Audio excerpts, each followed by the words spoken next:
I've done a lot of reviews for power banks on this channel, and after you do so many, you start getting requests from companies to say, hey, how about you review our power bank too?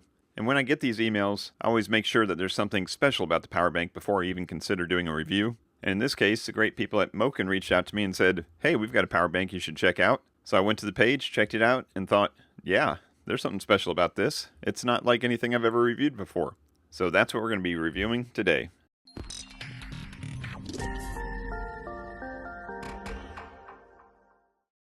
Hey everybody, it's Chris from FamilyGeekery, and today we're going to be checking out a power bank from MOKiN, and this is kind of an unassuming package, and if we just look at the label, it just says 10,000 milliamp hour power bank, and I've reviewed dozens of these power banks, and there's seemingly nothing special about some of them, but hidden inside this box is something pretty cool, so let's not waste any time at all. Let's go ahead and open this up and check it out.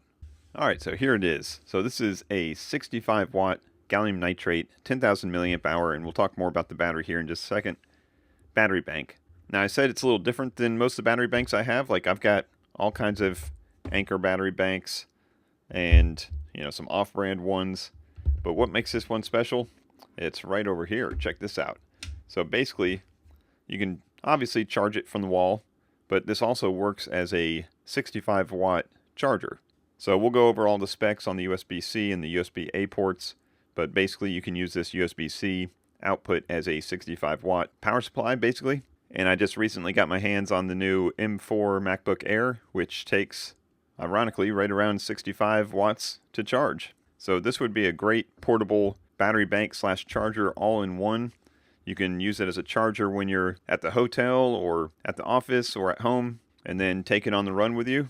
And it becomes a nice battery bank, so you can extend the use of your MacBook while you're on the run. Now, in addition to the AC prongs here for nice simple charging and the USB-C ports here, we've also got a power button, which gives us a nice battery indicator with percentage, and I love that. All these power banks are going with a percentage now as opposed to just, 4 stupid bars. And I really appreciate that because you know exactly how much charge you got left, whether you're charging it up and getting it ready to go or you're using it and you're discharging it. So let's go ahead and take a look at some of the specs for these USB-C ports, and they're all written right here. First of all, we've got the AC input, which is going to be 100 to 240 volts at up to 1.5 amps, so you'll definitely be charging that pretty quick. We've got the USB-C input that will take power delivery all the way up to 35 watts max, it looks like. So if you have either a car charger or just a charger at home for your phones and tablets, then you can use that to charge this up to 35 watts input. And as we look at the USB-C output port, we've got all kinds of power delivery, 5 volts, 9 volts, 12 volts, all of them, all the way up to 65 watts max. So using that USB-C output by itself, you're going to get a full 65 watts. Now in addition to that, we've also got this little guy down here, which is the USB-C cable that's built into it. So it may look like a lanyard, but really, it's a nifty little USB-C cable that kind of tucks in here, and then you can extend it out. And it's got a pretty decent length to it. You can definitely charge a laptop or a tablet with that. And then when you're done, you just pull it back through. It kind of snaps back into place, and now you got that lanyard again. So whether you're using the USB-C in-out port as an output, or you're using that USB-C cable down here, they will both supply 65 watts if you're using them by themselves. Now as far as the USB-A port goes, the output on that is 5 volts or 9 volts or 12 volts, and then a very unique 10 volts at 2.25 amps or 22.5 watts max. Now I would guess most of the time you would be using 12 volts for like quick charge, and that's going to give you 18 watts, which is about standard on these USB-A ports. But I haven't seen that 10 volts at 2.25 amps before. And then it goes down the list to show if you're using multiple ports together, how much watts you can get out of each with a combined total of probably up to 65 watts total. But you can basically charge a phone and a tablet at a time, or a small laptop and a phone at a time, and it's going to do just fine.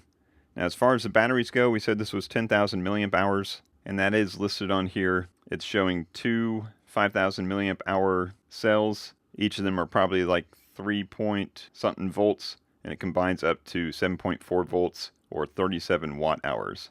So 37 watt hours is perfectly legal for flight. It's basically 1/3 of one of these guys here, which is like 100 or rather 99 watt hours. But obviously this is a lot more portable. But 10,000 milliamp hours or 37 watt hours, that's still a decent amount of battery for something portable like this. So what I want to do next is I want to get this thing charging to test it out. So I'm going to go grab something to plug this into and see if we can see how many watts it's pulling from the wall.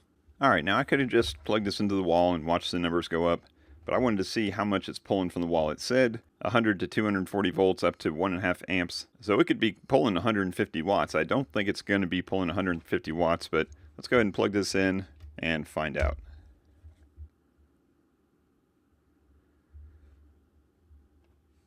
Alright, so we got a blinky little 6 here. We've got a green lightning bolt that shows that it's charging. And right now it is pulling about 32 watts, which is not unexpected because I think the charge speed, if we go into the USB-C port here, was going to be 35 watts max for charging. So that may be the limiting factor. How fast the cells can charge is determining how much power is going to go in. So roughly about 30 to 35 watts coming in from the wall. So what I'm going to do next is I'm going to plug a cable into my desktop charger here and then plug that into the USB-C input port, and this little guy here will tell me how many watts is coming into the battery. So let me get that set up and I'll be right back. Alright, so I got a USB-C cable plugged into my desktop charger there. Let's go ahead and plug that into the battery bank. We've got our green indicator there, we got a flashing number, and this number is going to be climbing up here, and we are right at, it says about 34.4 watts.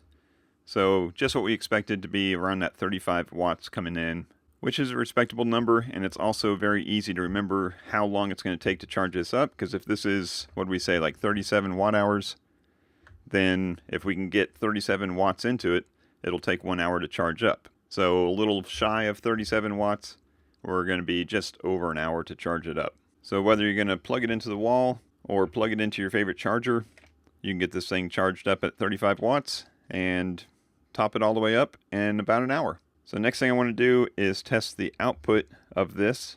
So let me get something set up and I'll be right back. Alright, so I just tested some things out and I learned something. I was a little bit wrong about some of the specs here, and let me explain real quick. So in the specs, in the book itself, it's got two different modes, charger mode and then battery mode. So the USB-C output depends on if it's acting as a charger or if it's just sitting by itself as a battery. So if it's attached to the wall and you're using this as a charger, then yes, it gets the full 65 watts out. And I've got that confirmed here on this MacBook Pro. And I'll zoom in here real quick where it says, yes, I have an AC charger connected and the wattage is 65 watts. So it's seeing this as a 65 watt charger. Now before I had this plugged into the wall, it was showing this as 35 watts.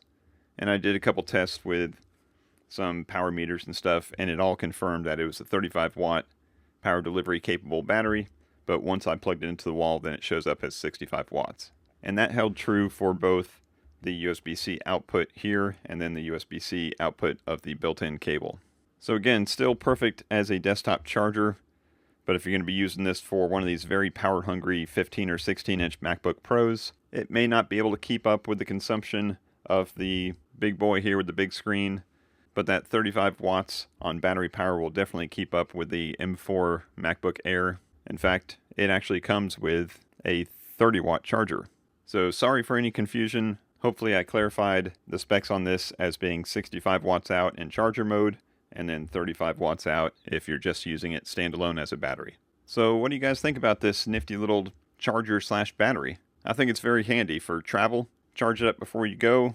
Use it on the plane, use it in the car, use it on the train, wherever you're at. Plug it back in at the hotel, and then use it again on the go. So I want to thank MOKiN again for sending this out for us to review. Hopefully we did a good job showcasing all of its specs and all of its uses. If you have any questions about this, go ahead and drop those down in the comments below. I'll be happy to answer them. I hope you got something out of it. If you did, I appreciate a thumbs up. That helps out the channel.